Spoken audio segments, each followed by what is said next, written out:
Hello people of the internet. Yes, I'm wearing the same t-shirt as yesterday. I'm filming this approximately 2 minutes after I filmed the last video. So, you know, it's quite usual, I think, to wear. Anyway, today's topic, I need to put my notes somewhere else. Today's topic is screen accommodations, more or less. Which, well, I personally really don't like screens. If people could make like the e-reader paperwhite things, or just that, you know, look like normal paper, and just put that on every screen ever, I would be very happy. Even if they're in black and white, I don't care. But sadly that's not possible, and sadly I still need and want to use computers and screens. So therefore I have collected some of my favorite screen accommodations, ways you can make screens look different, that help me to not be so annoyed by screens. And I hope they help you as well. I feel like something is wrong with where the camera is. Screen looks different. Now let's start.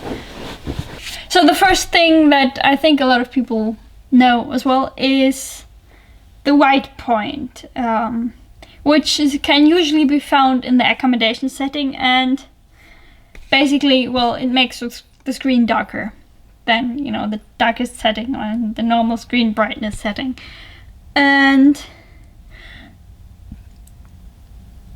that's, well, if you're like me and one of the people for whom the screen is always too bright, then that's a very helpful setting. Yeah, and number 2, there's 1, 2, 3, 4, 5, by the way.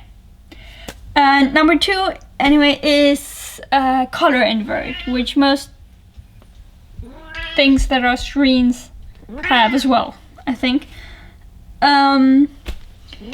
Which can make, you know, if a program or anything has very light background, has a white background usually, you can invert that and then it's black. But it inverts all the colors of the entire screen, so, you know, pictures may look a little funny. But it's very useful generally, and a lot of apps now have their own sort of dark mode, which is great. But on the computer, not, especially like Word doesn't always have it, and even if you can put the page to black, but then sometimes you can't make the background black, or sometimes it's just easier to invert the screen for some reason, or if it's a web page, for example. And then the third one, that was 10. The third one is the Grayscale settings. Usually you can make everything go grayscale, which is also great if your eyes already, if either you're a person who has migraines, or like me, or if you're just generally colors are a bit too much. I have that with some social media things, like Instagram. Sometimes if I'm already a bit overwhelmed, just all the colors is way too much. So grayscale is nice, or even for some like games that have really bright and a lot of different colors. And then sometimes grayscale is just a very nice, it's a lot more calm.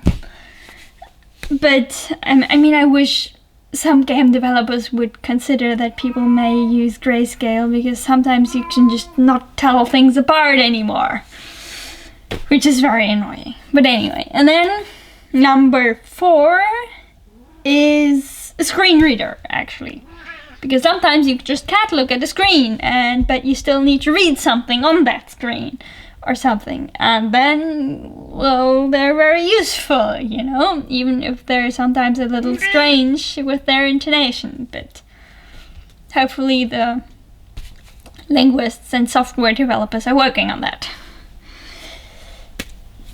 Yeah. And actually some of them are quite good already. I heard I don't know which one it was that I heard recently, but it was really good actually.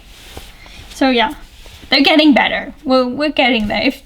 Maybe if enough people use them, they'll get even better. Hopefully. And number 5, the last one, is the... Actually, I think generally most things. Windows has it, Apple has it, Android probably has it. I don't know Android too well. It's a night mode, or... Well, basically it's a color tint, and it's sometimes called night mode, sometimes called something else, but basically it shifts the color slightly more towards yellow, and it takes some of the blues out, which is because the blue light supposedly keeps you awake and stops your body from realizing that it's late. But also generally I think it's just a lot nicer on the eyes and a lot less exhausting for the eyes. So I just have it on all the time. It's just generally on. Which means that your screen will always be a little bit more yellow, which you need to be aware of if you're working on photos or drawing or something. If anything where you need to pick colors. But other than that, I think it's very nice. It's very calming. All of these things have a sort of making it less exhausting effect, I guess. Well, that's the point of this whole video, probably. All of these things, I think a lot of devices it can be very helpful to look at your whatever is running on that specific device to check if you can make all those settings easier accessible, because usually you can either sort of have some kind of shortcut to them or with them. I mean, of course, if you're using Linux, basically anything is possible anyway. But I know a lot of people are not. But usually that's something you can somehow make accessible quicker if you need it.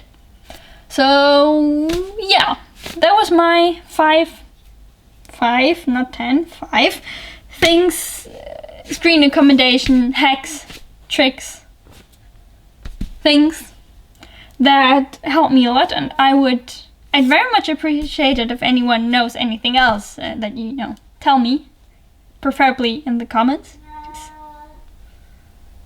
Or otherwise I wouldn't really know. I wouldn't really know that if you wrote it somewhere else, wouldn't I? Anyway, yeah. And if you would like another video, maybe a little bit like this, tomorrow, or next week, or next month, or in a year, I don't know, then I would appreciate it if you would subscribe to my channel. And I will hopefully see you again tomorrow. Bye.